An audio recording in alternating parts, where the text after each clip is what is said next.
ఈ మధుపదం YouTube channel వీడియోని subscribe చేసి గంట గుర్తును నొక్కి ఆల్ని సెలెక్ట్ చేసి ప్రతిరోజు యూట్యూబ్ ఓపెన్ చేసి అడుగున ఉన్న సబ్స్క్రిప్షన్ బటన్ నొక్కితే అన్ని లేటెస్ట్ వీడియోలు చూడవచ్చు. మనిషి వివిధ సందర్భాలలో భావ ప్రకటనకు రకరకాల శబ్దాలు చేస్తాడు. భావ ప్రకటనకు చేసే ఒకటి లేదా కొన్ని శబ్దాల కలయికను ఒక పదం అంటాం. భావ ప్రకటన కోసమే కాకుండా ఒక పదాన్ని, పదం యొక్క అనుభవాన్ని మనసులో శాశ్వతంగా నిక్షిప్తం చేసేందుకు పదే పదే పలుకుతాం, అంటే జపిస్తాం. దాన్ని మంత్రం అంటాం. ఉదాహరణకు రామ అనే పదాన్ని ఒక మనిషిని పిలవడానికి అనవచ్చు, లేదా అదే పదాన్ని పదే పదే పలుకుతూ హృదయంలో రాముడు ఉన్నాడనుకుంటూ ధ్యానంలో హృదయానుభవం కూడా పొందవచ్చు. మంత్రం అనేది ఒక అర్థవంతమైన వాక్యం కూడా కావచ్చు. అలాగే శ్లోకం కూడా 2-3 అర్థవంతమైన వాక్యాల కలయిక. మంత్రమైన, శ్లోకమైన ఏ భాషలో ఉన్నా దాని అర్థం తెలియకపోతే దాని అనుభవం ఎలా కలుగుతుంది? కలిగిన అనుభవాన్ని మనసులో నిక్షిప్తం చేసుకోకపోతే అది వ్యర్థమే.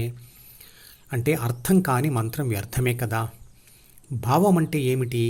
భావం వలన కలిగే అనుభవాన్ని ఎందుకు నిక్షిప్తం చేసుకోవాలి? భావ సమాచారం మీద ఏర్పరచుకున్న దృక్పథమే భావం. మామిడి పండు అనే మాట వినగానే తినాలనే కోరిక కలుగుతుంది.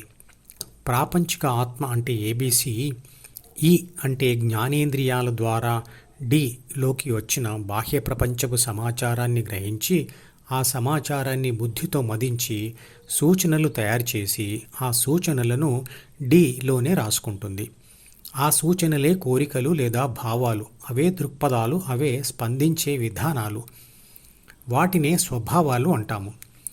చిన్నతనంలో అలవాటైన స్వభావం వేరు, పెద్దరికంతో వచ్చే స్వభావం వేరు. ఒకే విషయం మీద మనిషి భావం చిన్నతనంలో ఒక రకంగా, పెరిగిన తర్వాత మరొక రకంగా ఉండవచ్చు. చిన్నతనంలో భయపడిన జంతువుకు పెరిగిన తరువాత భయపడకపోవచ్చు. అంటే అనుభవాలతో స్వభావం కొంత మారిపోతుంది. కానీ కొన్ని చిన్నతనపు స్వభావాలు మాత్రం పెద్దరికపు స్వభావం మంచిదని తెలిసినా చిన్నతనపు స్వభావాన్ని మార్చుకోవడం ఇష్టం లేక దాచుకోవడం వల్ల అది అలాగే ఉండిపోతుంది. డిలో ఈ మంచి చెడు రెండూ ఉంటాయి. చిన్నతనపు స్వభావం బలంగా ఉంటుంది కానీ తప్పులతో ఉంటుంది. పెద్దరికపు స్వభావం బలహీనంగా ఉంటుంది కానీ సమాజం ఒప్పుకునేదిగా ఉంటుంది. అందుకే మనలో ఇది చెయ్యాలని, ఇది వద్దనే ఘర్షణాత్మక పరిస్థితి ఉంటుంది.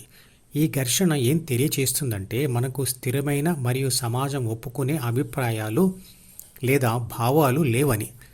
ఇలాంటి పరిస్థితులలో మంత్రం పనిచేస్తుంది.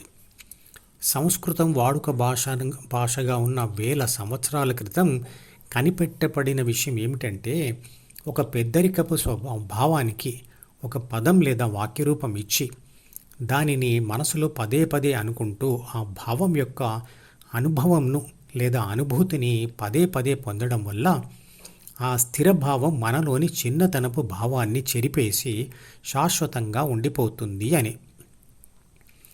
దానినే ఆధునిక యుగంలో పేరు మార్చి వ్యక్తిత్వ వికాస నిపుణులు సెల్ఫ్ హిప్నాటిక్ సజెషన్ అన్నారు. కొత్త ఒక వింత, పాత ఒక రోత అంటే ఇదే. మన గ్రంథాలు మనం చదవకుండా ఎవరో ఏదో కొత్త పేరుతో ఏదైనా చెప్పగానే దాని వెనకాల పడతాం. అందుకే మనకు ఎంతోమంది దేవుళ్ళు ఉన్నా కొత్త దేవుళ్ళ కోసం రోజు వెతుకుతాం. అందుకే మన పురాణంలో ఎక్కడా వినని దేవుళ్లను ఈరోజు పూజిస్తున్నారు. మనశ్శాంతి కోసం అనేకమైన ప్రవచనాలు వింటాం, అనేకమైన గ్రంథాలు చదువుతాం, అనేకమైన ధ్యాన పద్ధతుల కోసం పాకులాడతాం. కానీ ఏదో ఒక రుజువు చేయబడిన గ్రంథమును లేదా ధ్యాన పద్ధతిని గట్టిగా పట్టుకొని దాని లోతులకు వెళ్తూ, అంటే శోధన సాధన చేస్తే శాంతి మనలోనే ఉంది అని తెలుసుకుంటాం. భగవద్గీతలో కృష్ణుడు అర్జునుడితో అంటాడు, అనేకమైన గ్రంథాలు చదవడం వలన నీ మనసు విచలితం అవుతుంది కాబట్టి నేను చెప్పింది విని ఆచరించు అని. పురాతన గ్రంథాలు అన్నీ చదవకపోయినా సరి అయిన వ్యాఖ్యానం ఉన్న ఒక భగవద్గీతను స్పష్టంగా చదివి అందులో వివరించిన ధ్యాన పద్ధతిని శ్రద్ధగా, తీవ్రంగా, దీర్ఘకాలం ప్రయత్నిస్తే అంటే ఆచరిస్తే తప్పనిసరిగా మిగతా గ్రంథాల నుంచి వచ్చేటువంటి జ్ఞానమంతా వచ్చేస్తుంది. శాశ్వత శాంతి, ఆనందం సాధించవచ్చు. భగవద్గీతలో అంటాడు, ఓంకార జపంతో ధ్యానం చేస్తూ యోగి అయిన వాడి నుంచే వేదాలు, యజ్ఞాలు, బ్రహ్మ, బ్రాహ్మణుడు వచ్చారు అని. అంటే ధ్యానం చేస్తే చాలు, అన్ని గ్రంథాలు చదవవలసిన పని లేదు అని అర్థం. వాటన్నిటి అర్థం మీలోనే ఏర్పడుతుంది అని.